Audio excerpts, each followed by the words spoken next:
Euh, Bonjour tout le monde. Alors, comme vous le savez, nous avons 3 nouveaux cas qui se sont rajoutés dans la journée d'hier.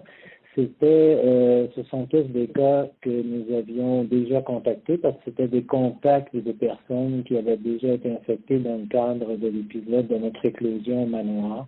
Donc, ces gens-là, donc, ils sont devenus symptomatiques, on les a testés et on a le résultat maintenant. Alors, on est toujours dans cette grappe-là. Et on est toujours aussi, donc, avec un cas index qui avait voyagé dans une autre région. Donc, on est toujours en transmission importée d'après les définitions, là. Alors, on n'est pas du tout en transmission communautaire. On continue avec le même statut épidémique. Parfait. Est-ce que vous avez le nombre d'hospitalisations? En dernière nouvelle, on avait 8 hospitalisations, dont 2 avaient été 2 qui avaient obtenu leur congé. Et puis, sinon, c'est ce que j'ai comme info pour l'instant. Parfait. Donc, on va faire comme à l'habitude. Dans le fond, je vais vous nommer, puis si vous avez des questions, juste les adresser. J'ai ici mon gamin de TVA. Oui, concernant les points de contrôle en Gaspésie, donc, il y a des membres du réseau de la santé qui sont maintenant présents. C'est quoi exactement leur rôle sur place pour assister les policiers? C'est de rencontrer les gens, de leur expliquer la situation, le pourquoi de la situation, valider avec eux les raisons pour lesquelles ces personnes veulent rentrer sur le territoire. Et si ce sont des gens qui ont une résidence principale sur le territoire, qui reviennent d'une autre région, ils vont prendre leur nom, leur adresse, etc., pour qu'on puisse faire le suivi de leur isolement. Ils vont aussi donner des informations aux gens qui viennent faire des travaux urgents pour qu'elles puissent s'assurer de faire ces travaux-là sans contaminer personne. On va leur expliquer que comme elles viennent d'une région où il y a beaucoup de transmission communautaire, elles doivent se considérer comme transportant le virus, donc elles doivent toujours travailler à plus que 2 mètres des autres travailleurs avec qui ils vont rencontrer, ils doivent s'isoler pour leur repas, pour leur logement, etc.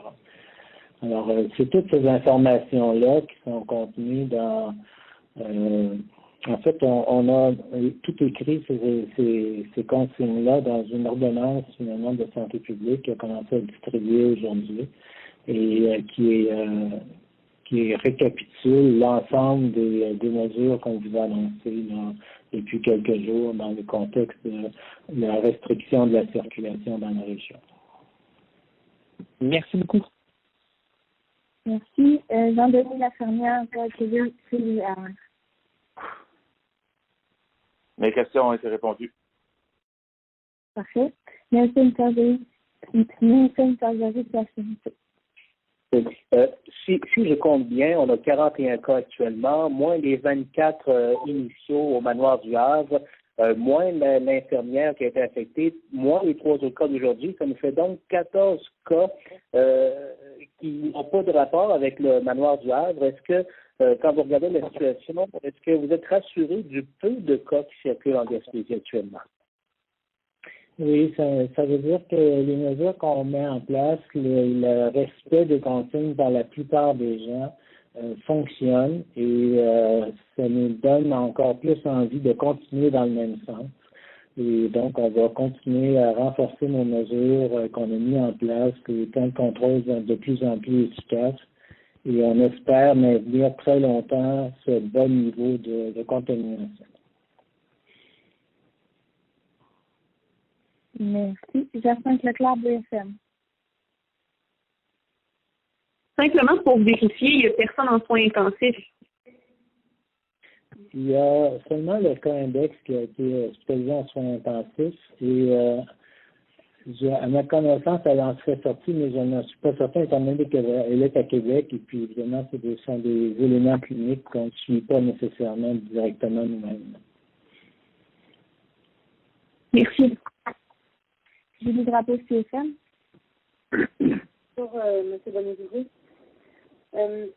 Si tantôt dans sa conférence de presse, François Legault a évoqué que hier, c'est-à-dire dans une longue conférence téléphonique, oui, hier, tous les premiers ministres Canada se sont entendus pour modifier la répartition en pourcentage, la répartition, c'est-à-dire des équipements de protection, qui se fait actuellement en pourcentage de la population, pour le modifier pour acheminer les équipements de protection davantage dans les grandes villes qui sont plus touchées par la COVID. Et je voulais voir avec vous si vous, en tant que directeur régional de la santé publique, vous allez faire partie de la réflexion qui va entourer le nouveau mode de distribution des équipements de protection dans les centres hospitaliers.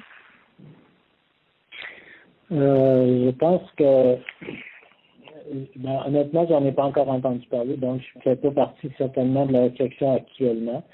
J'imagine que il va y avoir habituellement, quand il y a des genres de décisions qui se prennent comme ça, on a des représentants des différents directeurs, c'est pas tous les directeurs qui participent.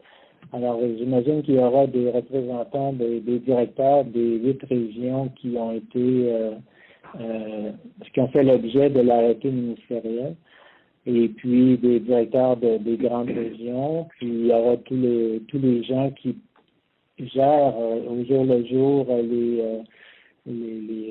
la distribution du matériel. Donc, ils vont sûrement faire un groupe de travail, comprendre de différents experts pour pouvoir prendre des décisions les plus éclairées possibles. Pour l'instant, moi-même, j'ai pas été sollicité, en tout cas. Êtes-vous capable de donner le nombre de tests qui ont été effectués jusqu'ici, les négatifs, les positifs, ceux qui sont en attente? Non, ça, c'est toujours la question piège, parce que personnellement, je suis pas ça, puis là, j'ai pas fait sortir les chiffres.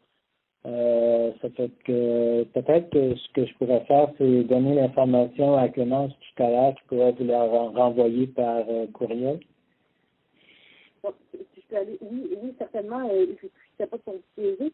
Puis, en fait, donc, je comprends que vous ne suivez pas ça nécessairement au quotidien. Le nombre de tests, c'est très dépendant du nombre de personnes qui vont se présenter. Alors, ça n'a pas beaucoup d'intérêt pour nous en tant que santé publique. Alors, ce qui nous importe surtout, c'est de bien suivre quand on a un cas positif, les personnes qui ont été en contact avec cette personne-là, suivre les contacts, on les appelle tous les jours, ces gens-là, et on s'assure que s'ils deviennent symptomatiques, qu'ils passent un test, puis quand ils reviennent positifs, comme par exemple les 3 qu'on a eu hier, ça génère 3 autres enquêtes différentes.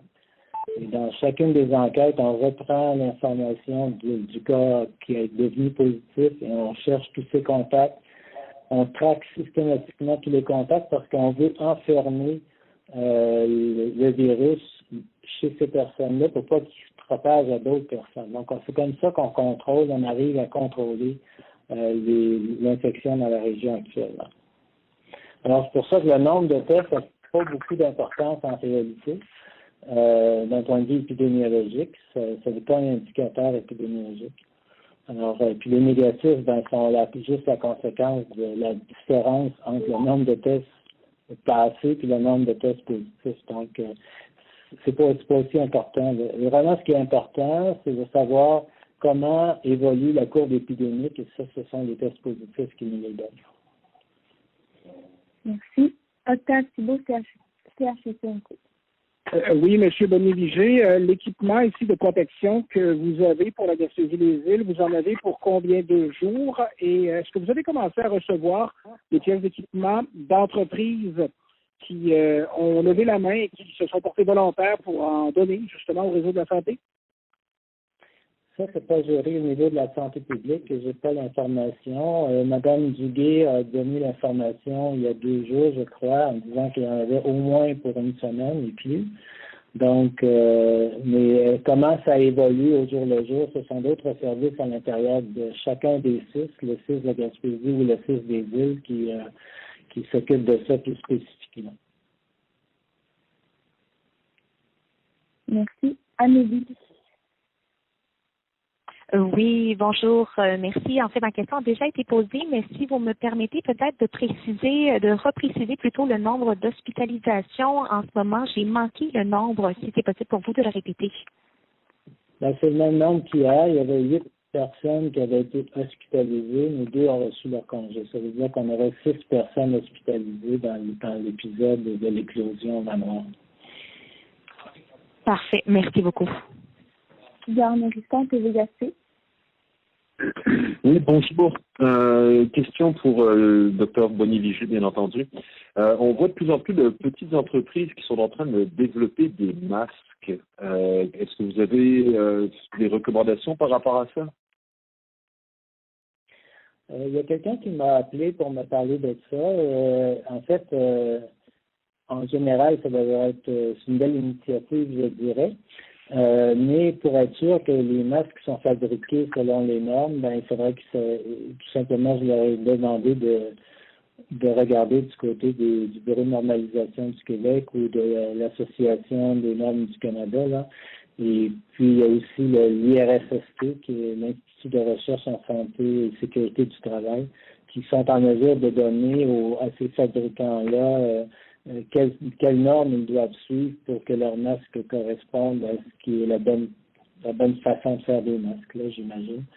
Alors, mais nous, en santé publique, on n'a pas l'expertise comme telle pour leur donner des conseils sur ça. D'accord. Et la question suivante, ce sera à ce moment-là, est-ce qu'on pense qu'éventuellement on devrait demander à la population en général de porter des masques comme on a déjà vu dans d'autres pays? C'est très controversé. Vous savez, quand on a, dès le début, les gens posaient la question la réponse était à ce moment-là, puis peut-être qu'elle l'est encore. Je n'ai pas relu dernièrement la littérature scientifique sur ce sujet, mais à l'époque, on disait porter un masque toute la journée, c'est relativement inconfortable au bout d'un moment. On a plus tendance à porter nos mains au visage. Les gens ne savent pas nécessairement toujours comment le porter correctement, puis surtout l'enlever. Si jamais le masque fait qu'ils ont été protégés de virus, puis ils l'enlèvent, puis ils se contaminent en l'enlevant, on ne peut plus avancer. Donc il y avait tous ces éléments-là qui allaient contre le port du masque en permanence pour tout le monde. Puis après ça, c'est rajouté évidemment les pénuries.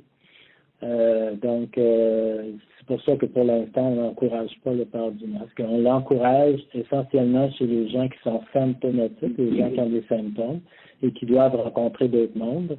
Donc, à ce moment-là, porter le masque, ça empêche que leur gouttelette se propage partout. Très bien, merci. Mélanie. Oui, bonjour. Moi, je voulais revenir, là, il y a quelques jours, vous nous avez parlé d'un nouveau laboratoire à Rimouski pour faire les tests. Je voulais savoir si on a déjà une diminution du temps d'attente. Est-ce qu'on voit déjà un résultat? Oui, Rimouski fonctionne bien et on a souvent des tests en 24 heures maintenant. Parfait, merci beaucoup.